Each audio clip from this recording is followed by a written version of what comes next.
Hello students, welcome to knowledge attitude maths. आज हम solve करने जा रहे हैं क्लास 10 थारस Aggarwal new edition chapter 2 polynomial से एक्सरसाइज 2C का क्वेश्चन नंबर 17। क्वेश्चन 17 में कह रहा है state division algorithm for polynomial, यानी आपको डिवीजन एल्गोरिदम फॉर पॉलिनोमियल समझना है। बेसिकली डिवीजन एल्गोरिदम तो आपको पता है, जिससे आपने यूक्लिड डिवीजन एल्गोरिदम पढ़ा है। आपने उसमें क्या पढ़ा था? उसमें आपने ये पढ़ा था कि जो आपकी डिविडेंड होती है, डिविडेंड उसकी वैल्यू होती है divisor into quotient plus remainder के इक्वल होती है। जहाँ पर आपका जो रिमाइंडर होता है वो कभी भी क्या होता है, b से बड़ा नहीं हो सकता। यहाँ पर इसको आप a is equal to B Q plus R B कहते हैं, जहाँ आपको पता होता है कि रिमाइंडर कभी भी इस डिवीज़र से क्या होता है, बड़ा नहीं हो सकता और ज़ीरो के इक्वल या उससे बड़ा हो सकता है।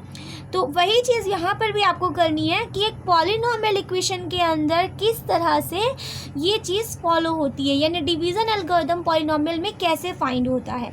तो अगर कोई पॉलिनोमियल इक्वेशन है, उसका फंक्शन f ऑफ x है और उसका डिवीज़र जो है वो आपका g ऑफ x है, तो देन उसका रिमाइंडर q ऑफ x और देन उसका क्वोशिएंट q ऑफ x और रिमाइंडर r ऑफ x होगा, तो आप उसको भी इस फॉर्मेट में लिख सकते हैं।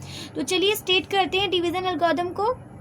तो हम लिखेंगे if f of x and g of x are two polynomial functions। अगर आपके ये दो पॉलिनोमियल फंक्शंस हैं जहाँ आपका जो g ऑफ x है वो अगर ज़ीरो के इक्वल नहीं होता है, तो हमको इसकी हेल्प से दो और वैल्यूज़ फाइंड होती हैं, वो होती q ऑफ x और r ऑफ x। तो हम यहाँ पर लिखेंगे देन वी कैन फाइंड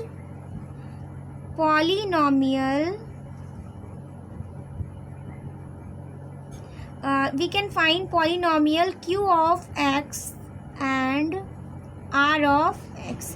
तो हमको यहाँ पर दो और पॉलिनोमियल मिलेंगे q ऑफ x और r ऑफ x। तो देयरफॉर हम इसको कुछ इस फॉर्मेट में लिखेंगे कि जो आपका f ऑफ x होगा वो इक्वल होगा g of x into q of x और प्लस रिमाइंडर ऑफ x के इक्वल होगा। यही आपका क्या डिवीज़न एल्गोरिदम फॉर पॉलिनोमियल है, वेयर जहाँ पर आपका जो g ऑफ x है वो कभी भी ज़ीरो के इक्वल नहीं होना चाहिए। तो ये तो आपने ऐसे बेसिकली समझ लिया कि ऐसे होता है, बट ये आया कहाँ से? ये ऐसे कुछ आया है कि जैसे अगर आपका कोई फंक्शन होगा, पॉलिनोमियल फंक्शन होगा, जैसे मान लीजिए स्टैंडर्ड फंक्शन अगर ax² plus bx plus c को एक क्वाड्रेटिक इक्वेशन अगर मैं ले लूँ, तो जब मैं इस फंक्शन को क्या करूँगी, फैक्टराइज करूँगी, तो इसके दो फैक्टर्स आते हैं।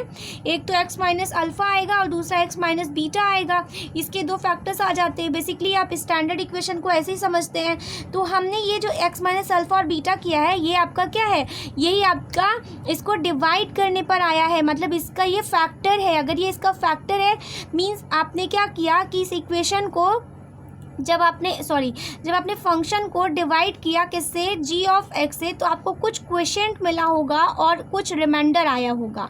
तो वही चीज़ आपने लिखा कि जैसे आपका डिविडेंड जो होता है, दिस इज डिविडेंड, ये जो डिविडेंड होता है वो इक्वल होता है किसके, divisor into quotient plus remainder के। तो यही चीज़ आपने यहाँ पर ऐसी लिखी है। तो सेम आपका जो डिवीज़न मेथड है वही ये भी होता है, बस डिफरेंस ये है क्योंकि एक पॉलिनोमियल इक्वेशन है तो यहाँ पर आपका एक वेरिएबल भी आ जाता है साथ में। और एक चीज़ यहाँ पर भी है कि हम इस इक्वेशन को तब तक डिवाइड करते जाएंगे जब तक रिमाइंडर की वैल्यू जो होती है वो यहाँ पर आपके g ऑफ x से क्या हो जाती है, छोटी नहीं आ जाती है। तो एक इक्वेशन जो होती है आपकी क्वाड्रेटिक इक्वेशन या पॉलिनोमियल की कोई भी क्यूबिक या फिर कोई भी इक्वेशन होती है, उसमें छोटा या बड़ा कैसे पता चलता है, तो उसमें पता चलता है उसकी पावर से, यानी उसकी डिग्री से। तो इसका मतलब है हम इसका डिवीज़न तब तक करेंगे जब यहाँ पर where degree of r of x जो है वो जब तक ये degree of g of x से क्या होना चाहिए, हमेशा छोटा होना चाहिए, तभी ये आपका क्या बनेगा, इसका मतलब ये जो आपकी वैल्यू होगी आप तब तक इसको डिवाइड करते जाएंगे, यानी जब तक ये ग्रेटर होता जाएगा तब तक आप डिवाइड करते ही जाएंगे।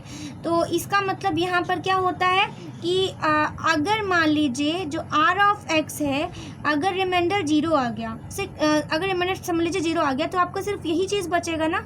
इसका मतलब होगा then polynomial g of x is the factor of f of x। तो इसका मतलब है कि g ऑफ x इसका एक फैक्टर होगा। बस यहाँ पर ये इसके फैक्टर्स ही तो होते हैं। तो बस बेसिकली एक डिवीज़न एल्गोरिदम का मतलब होता है कि जो आपने यूक्लिड्स डिवीज़न एल्गोरिदम पढ़ा था, बस वही चीज़ है। यहाँ पे एक पॉलिनोमियल के फॉर्मेट में बोलते हैं और वहाँ पर एक बेसिकली नंबर्स के फॉर्मेट में बोलते हैं। तो यहाँ पर भी आपका जो डिविडेंड होता है वो इक्वल होता है divisor into quotient plus remainder के इक्वल।